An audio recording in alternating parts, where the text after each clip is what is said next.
This scooter started life as a Kickstarter project and quickly gained a huge following thanks to its looks and some incredibly innovative design and build features. The Unagi Model 1 has a unique one-click folding mechanism, magnesium alloy handlebars, which are lighter than aluminium, a unique triangular profile stem made from the same handmade Japanese carbon fiber used in the SpaceX rockets made by Elon Musk, and the base is machined from a single piece of aluminium, used here for strength, meaning there's no welds, rivets, or weak spots. The finish is an abrasion-resistant paint, which comes in 4 colours and looks really premium, even up close. There are 2 versions, a single 250 watt motor or a dual 450 watt motor version, which has the same top speed but is even better at making it up hills.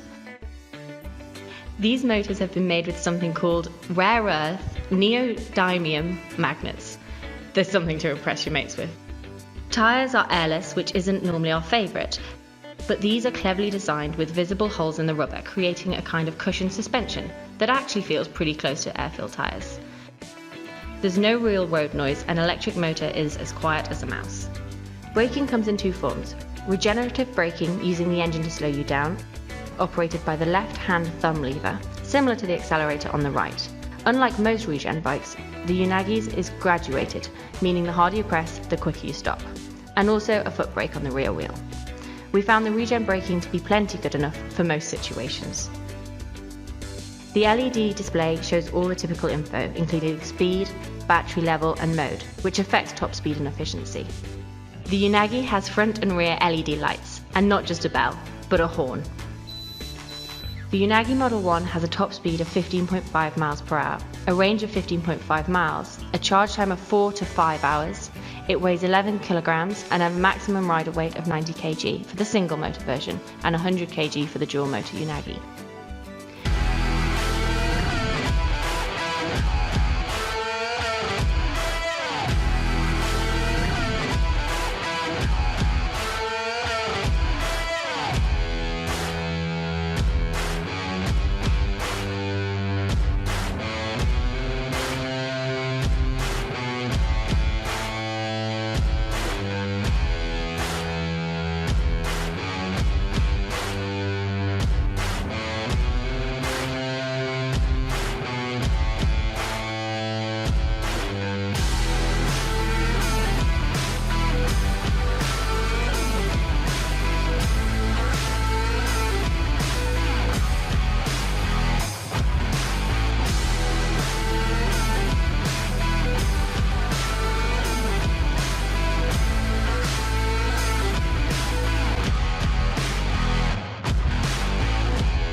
Thanks for watching. I hope you liked the video. If you found it helpful, please remember to leave a like and subscribe to my channel to see more videos like this in the next episode. If you have any questions related to these products, you can leave a comment below and I'll get back to you as soon as I can.